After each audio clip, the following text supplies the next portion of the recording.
All right, ladies and gentlemen, welcome to a special edition of the UNT3 podcast. I'm your host, Ryan Gerfers. I'm here with co host Christian Fisher and Joel Cox. Uh, we always bring you all music all the time. Uh, Tonight's episode is a little bit different. We're coming to you on a more somber note, unfortunately. On October 6th, news broke that guitar legend Eddie Van Halen passed away due to throat cancer. Um, Reports are saying that he was surrounded by his loved ones in the hospital when he did pass. Um, but we just kind of want to give a nod to Eddie tonight and do a little tribute episode to Eddie. He was near and dear to all three of us, kind of held a special place in all of our hearts. Uh, but what I'd like to do just moving forward is Joel and Christian have a lot more knowledge and were introduced to Eddie way before I was. And so I'm going to turn it over to Joel and Christian right now just to discuss uh, Eddie Van Halen. And so, guys, y'all take it away. Oh, okay. I'll take the floor. I was gonna let the guitar player of the group go first, but I'll go. Um, you know, when I actually learned of the news from Ryan, um, and I was finishing up my after school duties. Getting kids to their cars and such, and I was getting ready to go home when I learned of the news. And the first thing I could think about was, when we discussed the supergroup for the very first time way back when on the back porch, he was our guitar player.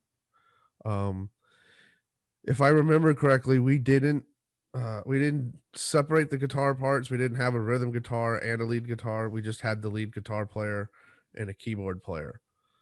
Um, if I'm remembering that incorrectly, Yeah, no, that sounds right.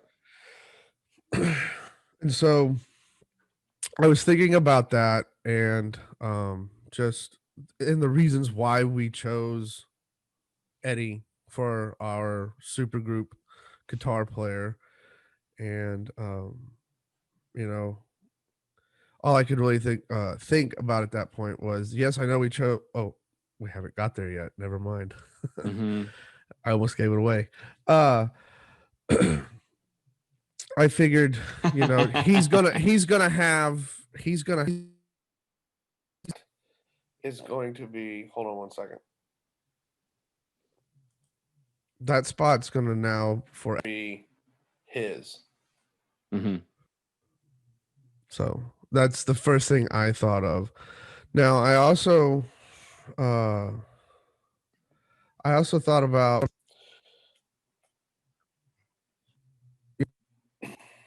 my memories of Eddie. I remember the videos that they would put out on MTV. Like, and my favorite was like the live videos that weren't live concerts. You know what I mean? The ones that they were set up to look like they were live, like the Panama video Yeah. and the Jump video. Um, so I'm just I didn't really come in with any kind of notes or anything. I'm just kind of riffing right off the top of my head. Uh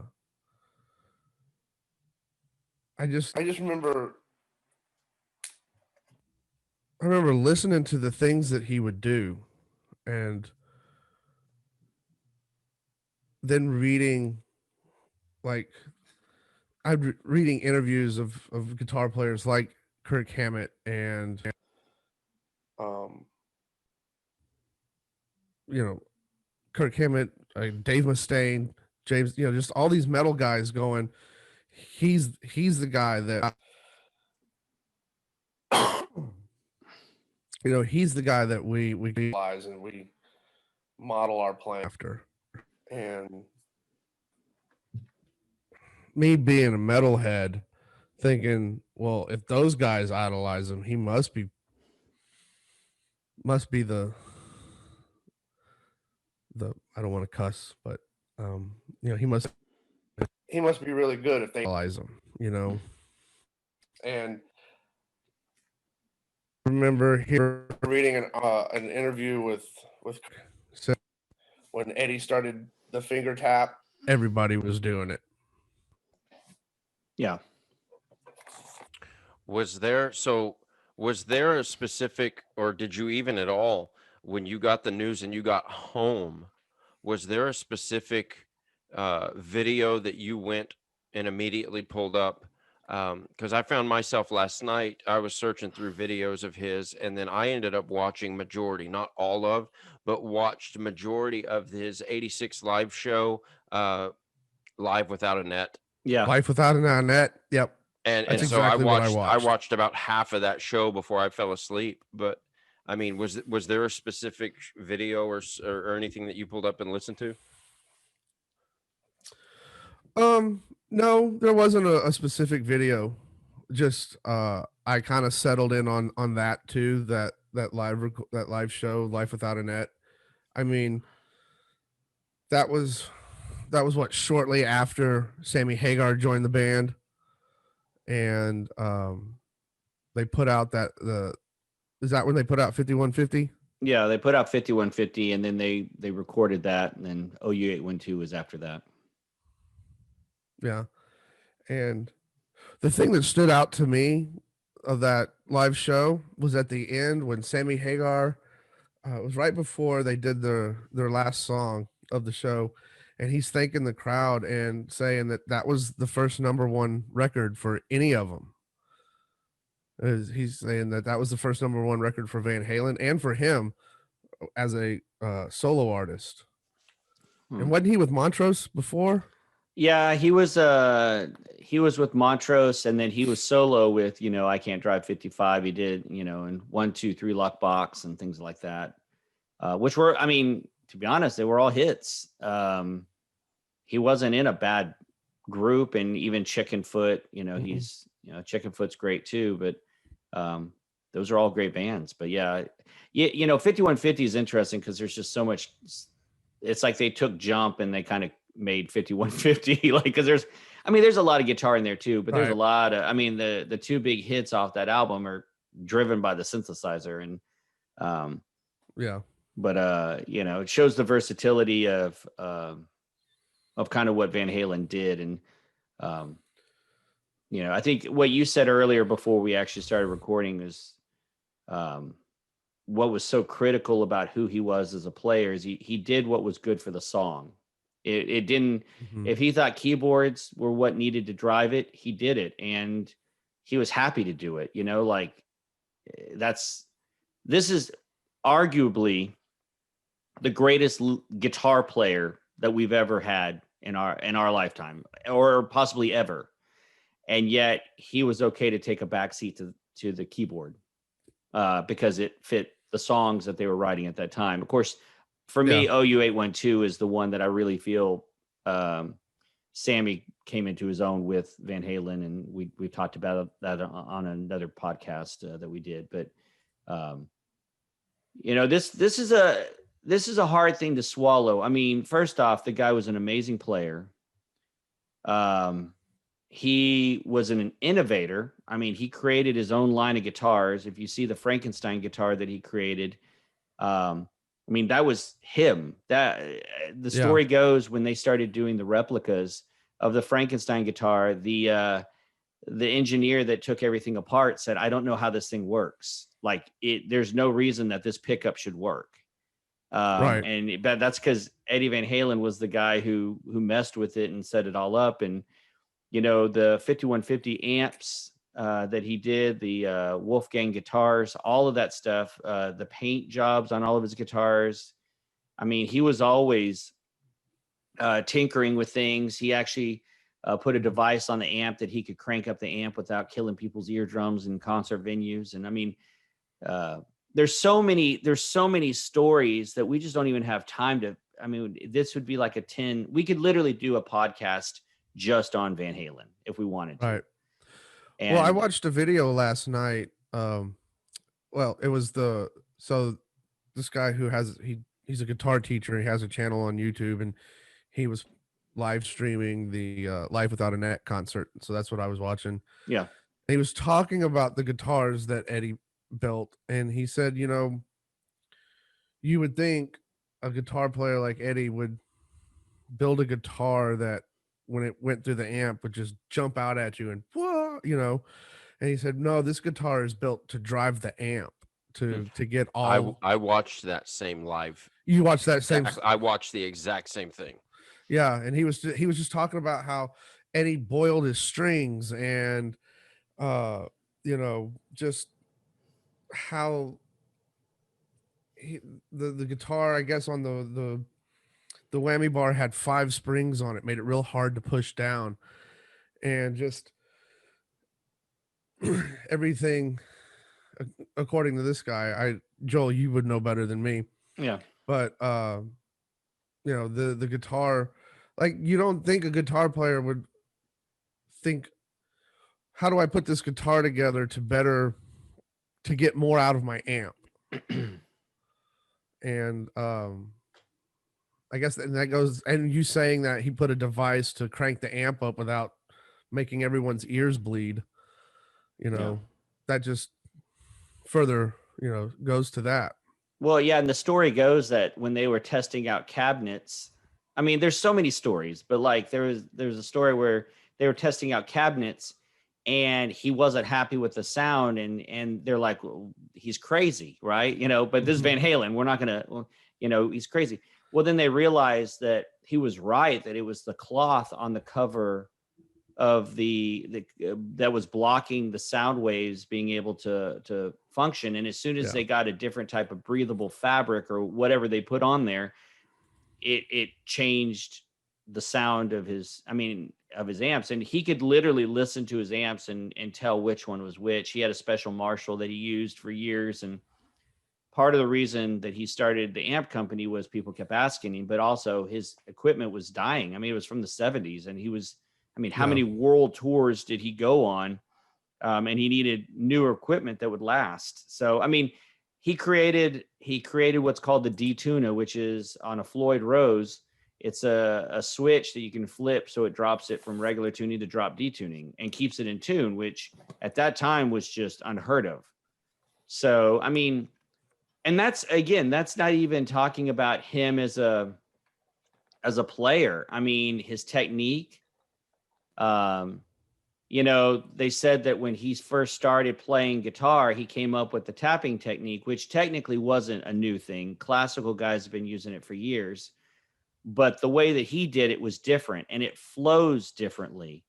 And he would go to solo and he would turn his back to the audience so they couldn't see what he was doing. And so people like George Lynch, George Lynch and all those guys, they would hear this crazy whatever the heck he was doing, because it didn't have a name at that time, and it would drive him crazy. It's insane when you think about, plus he was a great performer, great player. He could literally play everything, the blues, he could play rock, he could play classical. Just listen to any Van Halen album and it's insane. But I will tell you this, Ryan, you asked earlier, I told y'all this before we got on the podcast, that I was actually doing a training, and my phone started going off around 3:00. And as soon as I saw the last text, I knew what all the other messages were, because it just said, my brother-in-law said, Van Halen's dead. And it stopped me. Like, I am training these people on this web, thing. And I had to kind of take a moment just to kind of compose myself. And I really wasn't the same after that. And that night, my daughter and I, we got steaks. We went to the store, we got steaks, and we made our own pastas, and we just had a celebration with some wine. She didn't drink wine because she's too young. But the first song that I went to for me was Hot for Teacher. I put on that video, and I said on one of our other episodes, I told the story of my dad buying the cassette and I was told I couldn't have the cassette, and my dad went out and bought it and cranked it up in front of the family. And it's a pretty funny story, but I still have that cassette. And 1984 holds, it's such a, I mean, I just don't have words for what it sounded like. It's like the first time I heard Hendrix, but Van Halen was different because he was my guy. Like he was my era, you know. He was the guy that I got to see on TV. And you know, I just, listening to how fluid he played, whether he was playing rock or jazz or blues or whatever, it just, there's just a certain tone that I don't think anyone will ever be able to recreate. You could put 10 tappers in front of me and I can tell you which one's Van Halen every time. And all the other guys sound the same, and they're great guitar players. You know, I will never diss anybody from that era, but he's just different. Like I just, you know, this is a sad day. This is, you know, Prince passed away, and that was hard. We've had some other fallen heroes. You know, Lane Staley was, you know, there's people of my generation, but I have to say this one, I mean, I just saw so many of my friends say, this is what made me start playing guitar.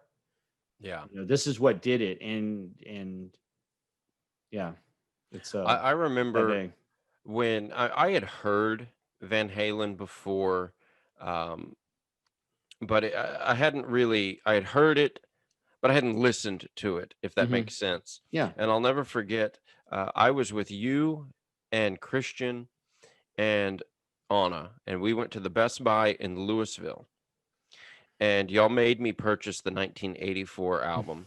I had it on CD.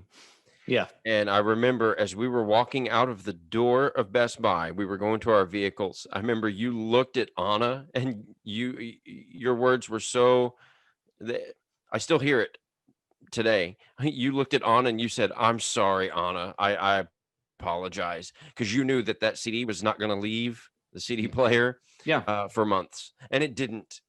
And I'll never forget listening to Eruption. And up to that point, yes, this is a true statement for everybody out there going, "Are you serious?" Up to that point, I hadn't heard Eruption. I had heard Hot for Teacher. I had heard Jump. I'd heard those songs, but I remember you telling me and Christian telling me, if you want to hear guitar playing, when you get into the car, turn on Eruption. Yeah. And y'all were like, turn the volume up. Okay. And I remember doing that, and we weren't driving. I just sat there and listened, and I was like, oh my God. Yeah. And I remember I hit the back button because I wanted to hear it again. And we must have listened to Eruption at least 6 times before we actually left the parking lot. Yeah. And then we got home to our apartment. I took the CD and put it in our CD player in the apartment and played Eruption like another 25 times. Yeah. So so that was my introduction really to actually listening to Van Halen. Yeah. And from that point on, I was hooked. Yeah. And all of his instrumentals were beautiful. I mean, you listen to Little Guitars, which is classical, going into the song Little Guitars. You listen to Cathedral. You listen to Eruption. There's the one on For Unlawful Carnal Knowledge. It's his son's birthday, if I remember correctly. And there's several album, other, by the way. Yeah. I mean, there's several things, but man, I just, the guy just, I mean, you know, finish what you started off of OU 812. I remember I was hearing just about that, to say that. and it's finger picking. It's finger style picking the entire time. And it's brilliant. Like, I mean, it's just, the thing is I read an article where they said, they asked Eric Clapton, who one of his favorite guitar players, and he said, hands down, Eddie Van Halen.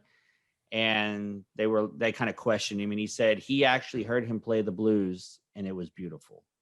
And for someone like Clapton to say that, which, you know, to some degree, Clapton is kind of a blues purist. I mean, he doesn't really go for the distortion, and I mean, he has, so don't blast. Well, actually, you can blast me in the comments if you want, but for the most part, he's more of a blues purist.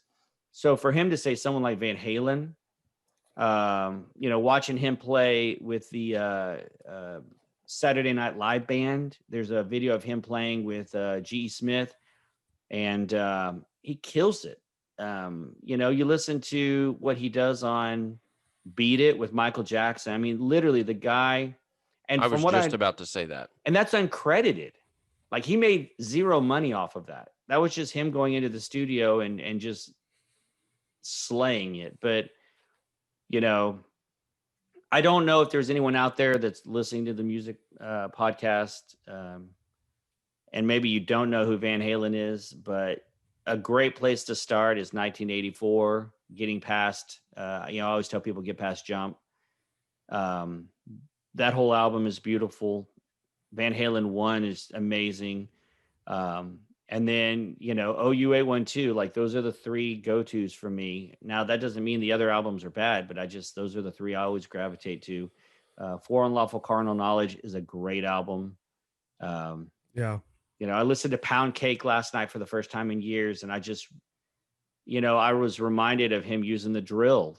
I mean, like I said, we literally could go and have just a podcast on Van Halen, and it would run for years just off of him. But one thing I was thinking, and I'm sorry I kind of took over, but So I have a funny story, and I wish I could remember the name of the person that we went to high school with, but there was a girl we went to high school with, and Van Halen, we lived right down the street from right across the highway from the Woodlands Pavilion in Houston.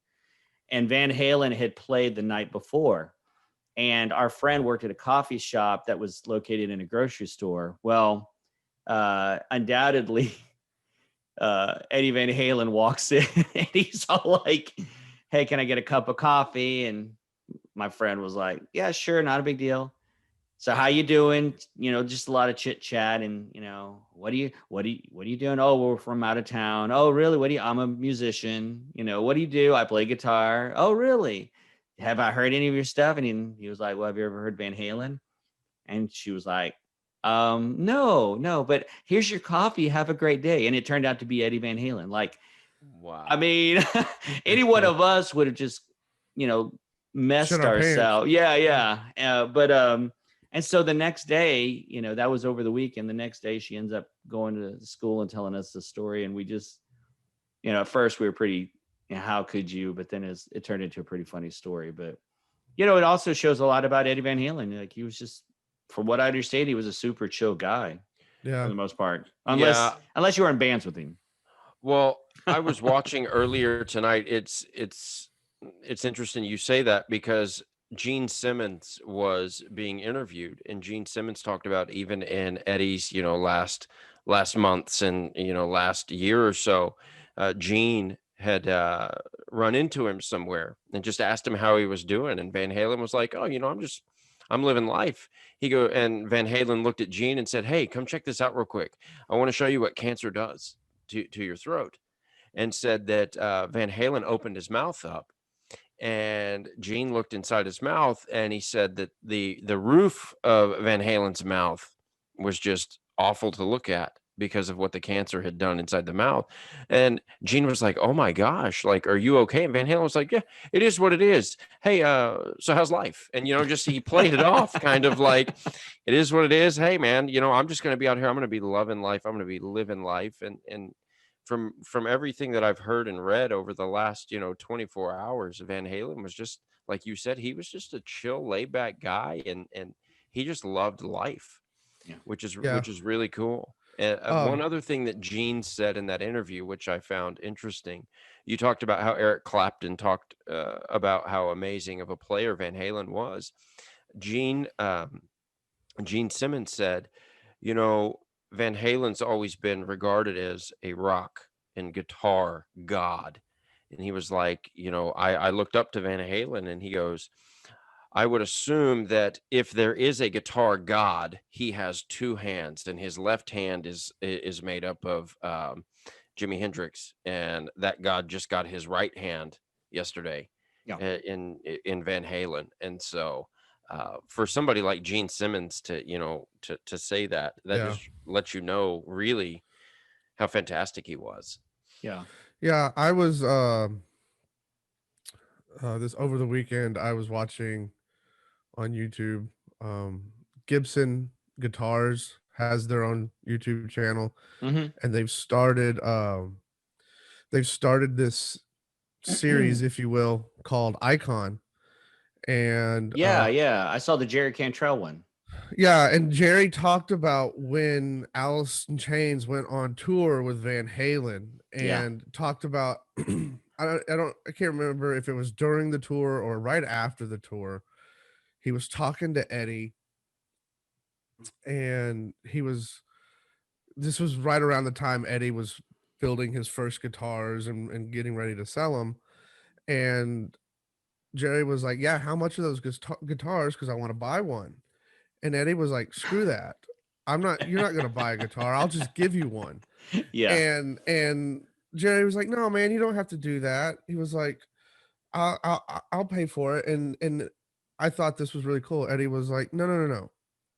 When I was in your position, there wasn't anybody around to just give me a guitar or give me an amp. He goes, "So let me do this for you. Yeah. I want to give you a guitar." And so, it was during the tour, because when Jerry got off tour, Yeah. the guy that he was staying with called him up and said, "Hey, when you get back, can you get all your junk out of my garage? Because I'd like to put my car in the garage." And he didn't know what he was talking about. And when he got back home and they opened the garage, not only had Eddie given him 2 guitars, but he gave him amps, and Yeah.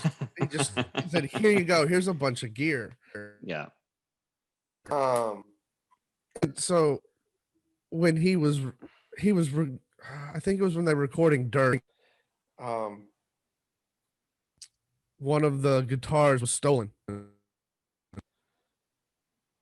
Recently, 2 guitar collectors tracked it down and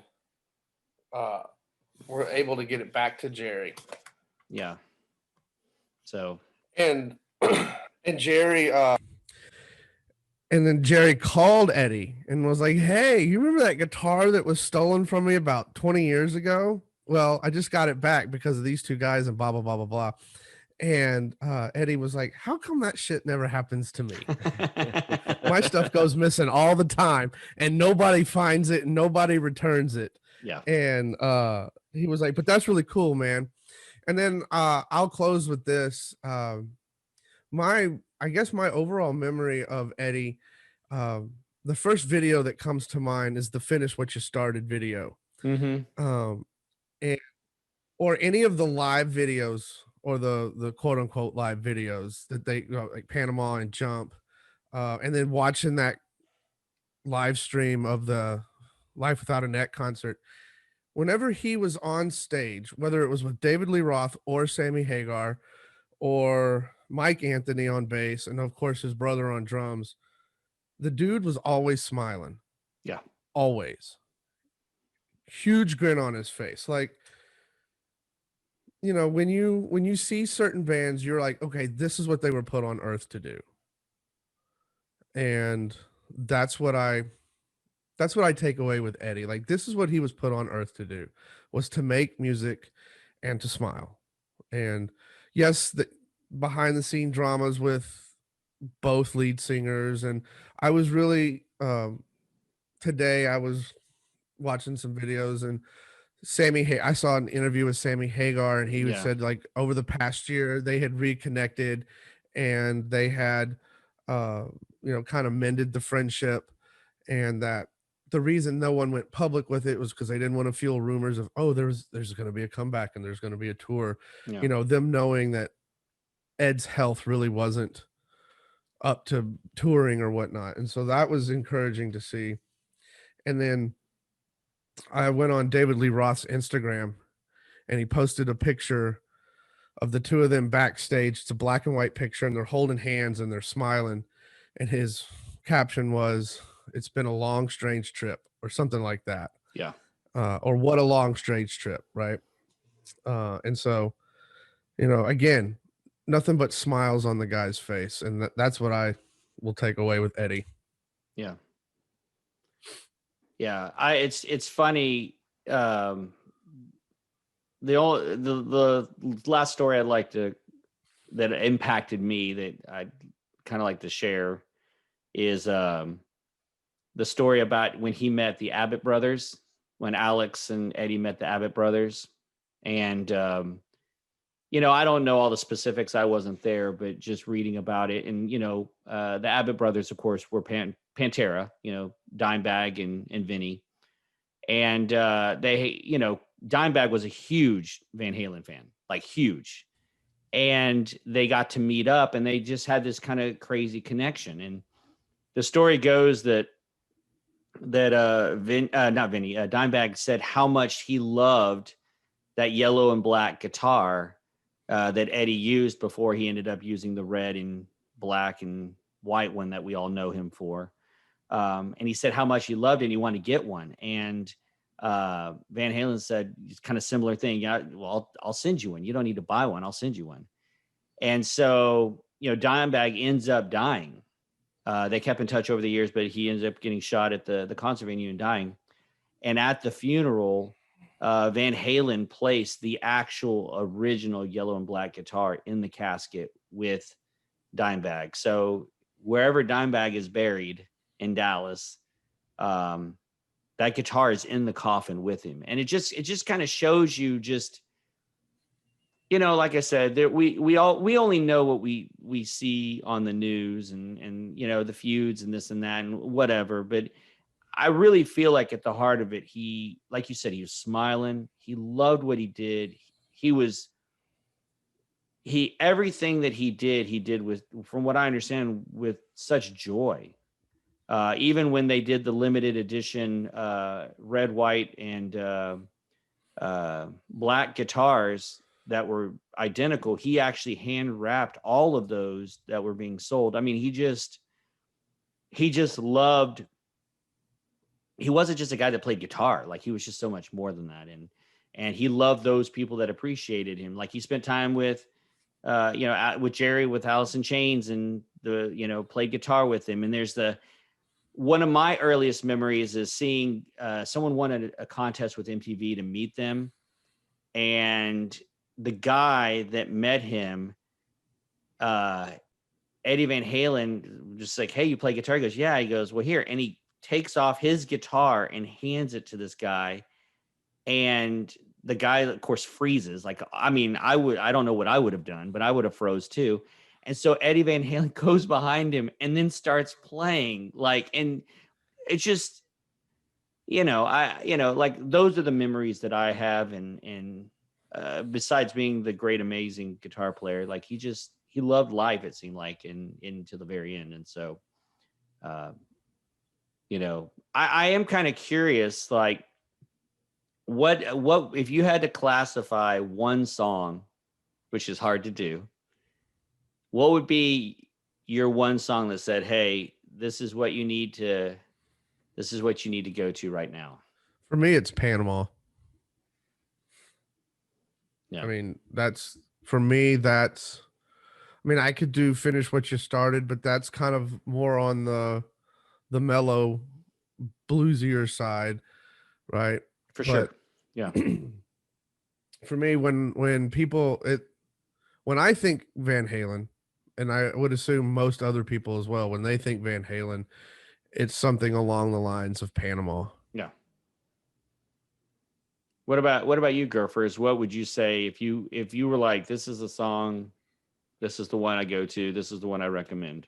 Well, sure. And it'll be, I talked about it earlier. It's going to be Eruption, just because it's not the mellow, it's the contrast, and it's in your face, and it's fast, and it's insane. And so Eruption really is it for me. But if I were to pick a song that had to have lyrics along with it, it's the Hot for Teacher as well. But Eruption and Hot for Teacher kind of right there.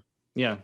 I like how Eruption goes right before Girl, You Got Me Going on the album. Yeah, You Really Got Me. Yeah, You Really Got Me. Yeah. And from what I understand, they weren't a fan. I mean, they covered that song, but they weren't a fan of doing it, but when you're trying to make it, Right. and for me, like from what I've read, 1984 was the first album that Eddie had full control. Like this is my band. And so that's why, even though it sounds like Van Halen, to me, it sounds different, but I'm right there with you. Hot for Teacher. But Panama, I mean, depending on the day. And then I'm also a sucker for When It's Love, because that was I remember hearing that at a very crucial time and just thought, here's this amazing guitar player that is playing keys, you know? and then he rips this stupid solo. Yeah. Like it's so simple, but yet so complex. So it's pretty amazing. Well, and then you have the song they did for the Crossroads, or not the Crossroads,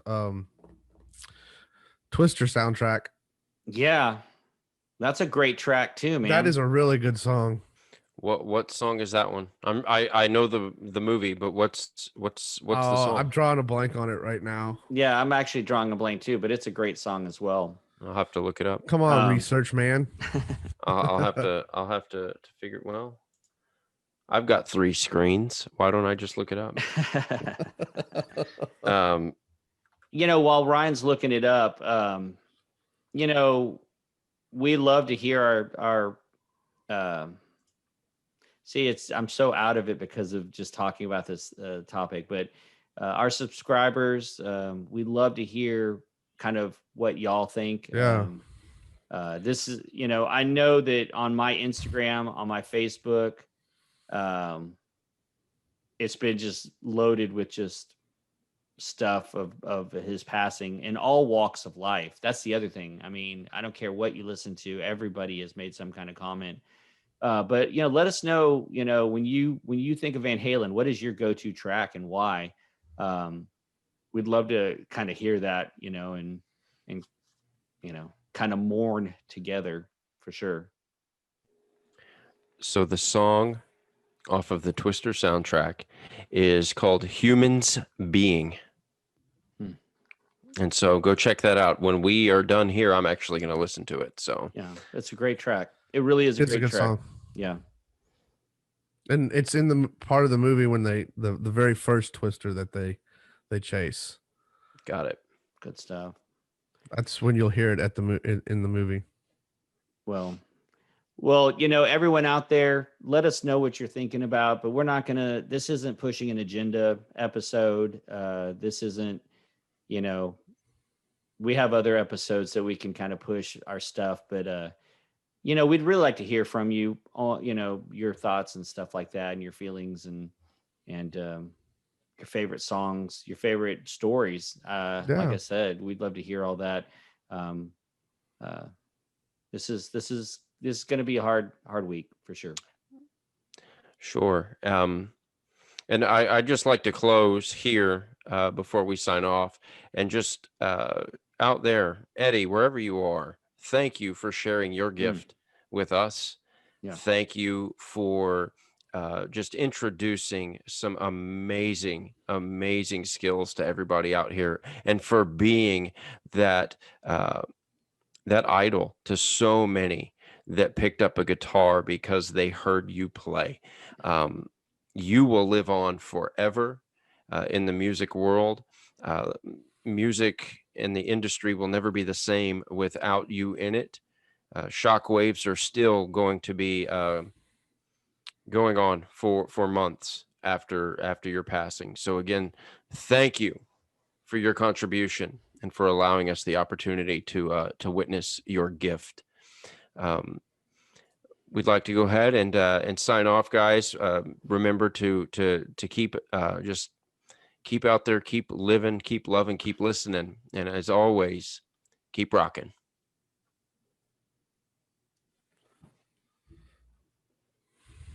Cut.